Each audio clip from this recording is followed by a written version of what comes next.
Hello, everyone, and welcome to our September update. My goodness, there is so much going on. It's a jam-packed month ahead, and it's probably one of the most extraordinary times to be alive in terms of what's going on in our world. Let's just start with the Amazon, and actually the reality that even though what is going on in the Amazon is terrifying, it's actually worse in the Congo right now. I don't think there is a rainforest on our planet that isn't burning. And one of the things that that says to me is that the trees are finally coming into public awareness. I would dearly love it if it didn't need to take tree die-offs and diseases and fires and extraordinarily insane human behavior to bring trees front and center into human consciousness.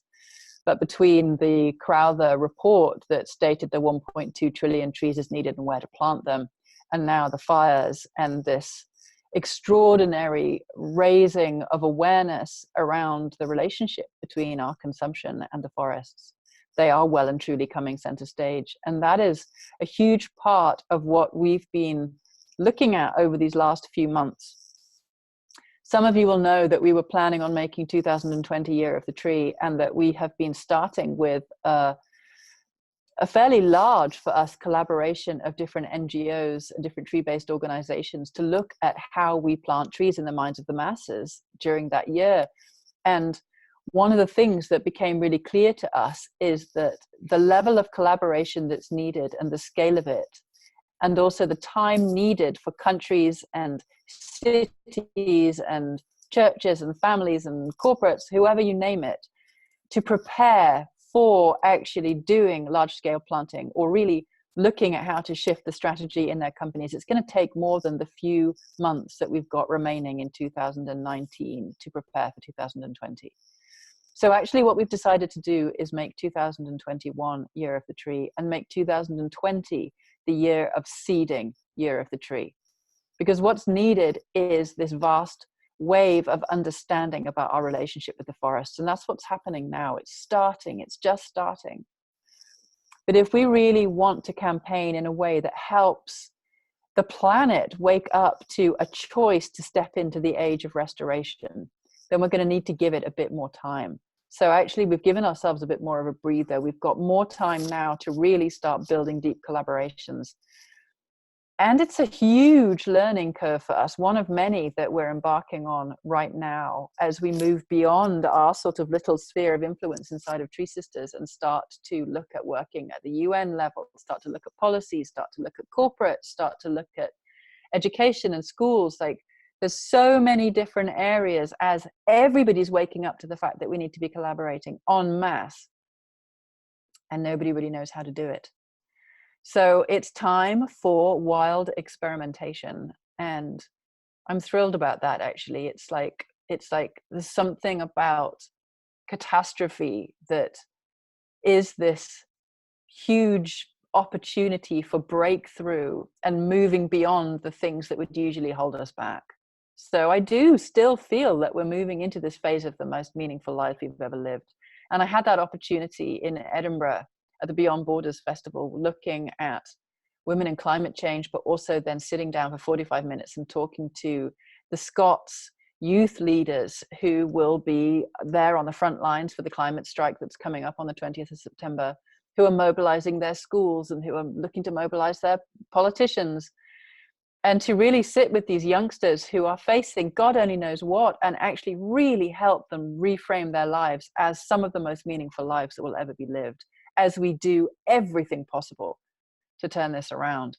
So the 5th of September is Amazon Day. That's any minute now. Amazon Watch are doing extraordinary things with a pack that they've put out to let you know what we should be doing. So just go to Amazon Watch for that. We are going to be doing these meditations fairly regularly. We're going to do them on Facebook Live. We may do a global meditation. If so, we'll let you know. But 11:11 a.m. is the time that the Ashaninka tribe have requested. I think there's other tribes that are requesting it too, to make that Amazon time. Amazon time being the time at 11:11 a.m. wherever you are around the world, that you stop and you sit in prayer for the Amazon. Because if we do that wherever we are around the world, then there is a wave of love every hour that can start pouring towards the forest as we really focus on strengthening that ecosystem and supporting the people who are on the front lines with the fires, losing their ancestral territories, the just tragic loss of life that's going on in terms of the forest, and to hopefully prevent human life, but also to just have us in a much more dynamic, presence-based relationship with this forest that gives us so much, even though apparently it's so far away in ecosystem terms, in the effect that it offers, in the rainfall that it does, in the shifting of the hydrological cycles of the weather patterns. It's not far away. We need that forest intact. And this hopefully is going to be the catalyst for a lot of political will to help those nations that are pushing for beef and soy to actually do a major rethink. So those of us that can do anything, we need to do it. Please join us on Amazon Day. We'll be joining at 11 a.m. That'll be UK time, so far too early for the most of the Americas, but you can do it where you are. You can get hold of that Facebook Live that will be happening in the UK at 11:11. It's actually happening at 11 o'clock so that we can gather together, come into presence, and then meditate together at 11 minutes past the hour. That'll be a Facebook event. You'll see it linked into the newsletter. And one of our team members, Tara, will be interviewing Anne-Marie Miller, who is from Indigenous Celebration, who's actually been on the ground in Bolivia with the tribes that are firefighting, who is going to be able to share about the realities that are actually going on there. That's going to be recorded on the 5th, but we're going to actually air it the following week. Again, the details are going to be in the newsletter. The global climate strike and what will hopefully be the biggest walkout of youth and students ever seen on the 20th for Fridays for the Future is coming up. If you look at globalclimatestrike.net, you'll also be able to find anything near you. But whatever you're doing, whatever any of us are doing, it's an opportunity if we're in a business, if we have a job, to be actually able to say, no, at this point in time, I need to go out, I need to support the youth, I need to stand for our climate, I need to stand for the world that makes the most sense to us. It really is, it's a month of it, because we've also got the United Nations Climate Action Summit happening, which is 3 days after the climate strike, when leaders are coming in from all over the world. And Tree Sisters are very much hoping to be there, because we did submit something for their nature-based solutions. And actually their nature-based solutions are the weakest of all of the things that they're bringing forward. There's too much about weathering, there's too much about technology, and there's not enough about nature's own technologies and actually how we need to be working with nature and the forests and the soils and the oceans. So we're really looking to bring that forward on the global agenda. So hopefully come October, we'll be able to fill you in on whether or not we manage to make any waves there.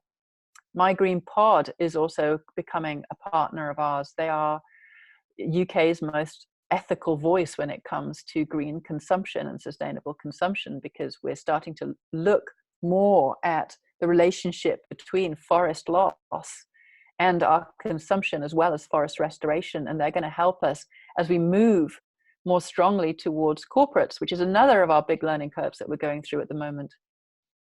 Something that was very difficult for many members of our network last year, because there are such strong feelings about consumption. And it's been a 9-month journey. Actually, you can look in the Welcoming Circle on Facebook, you can look in the Nest to read a lot about the journey that we've been going through towards corporates. It's actually been 9 months. It's been a proper gestation period where we have been haranguing over the difficulty of who can we plant for and who can we not plant for in a world where we're losing trees faster than anybody knows what to do with, and actually who are we to stand there and say, no, we won't plant for you.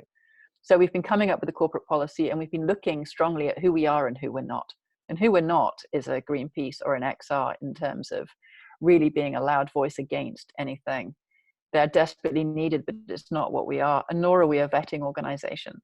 So what we are, and always have been, is an invitation, a call to action, a call to embed restoration in everything, a call to actually start to see what it means to give back and to help reciprocity with the natural world become a new norm. And actually, There's very few people that I wouldn't want to be doing that with, also to reach through to their customer bases, because ultimately we're a social change mechanism that results in reforestation. And like Year of the Tree is designed for, we need to be planting trees in the hearts and minds of the masses. So with that, do wade into the newsletter. There's a lot of great juicy stuff here. We've got a wonderful announcement in the following newsletter about a new project that we're taking on. I won't tell you where and spoil the surprise, but we're expanding the rest of this year, possibly into 2, maybe into 3 or even 4 new planting projects. That'll be coming. Campaigning also coming soon. And for those of you that are not yet giving to the trees every month, may I just extend this invitation. It is needed more now than ever before. If you can find it in your heart to understand that everything that you have has come from this beautiful planet of ours, and that deeply, deeply now she needs us to restore her, then please go to treesisters.org/donate. Become a full tree sister. Make your stand for the trees and make giving back to the forests part of the air that you breathe. Have a glorious month. We are currently in Embrace, inside of the inner journey. We'll be moving into Embody, which is our connection to nature, which feels very important now with everything that's going on with the forests of our world, that we actually are indivisible from the natural world. Have a wonderful rest of your month. Do get into action. Do what you can. And please do become a full member and give to the trees. Thank you so much. See you soon. Bye.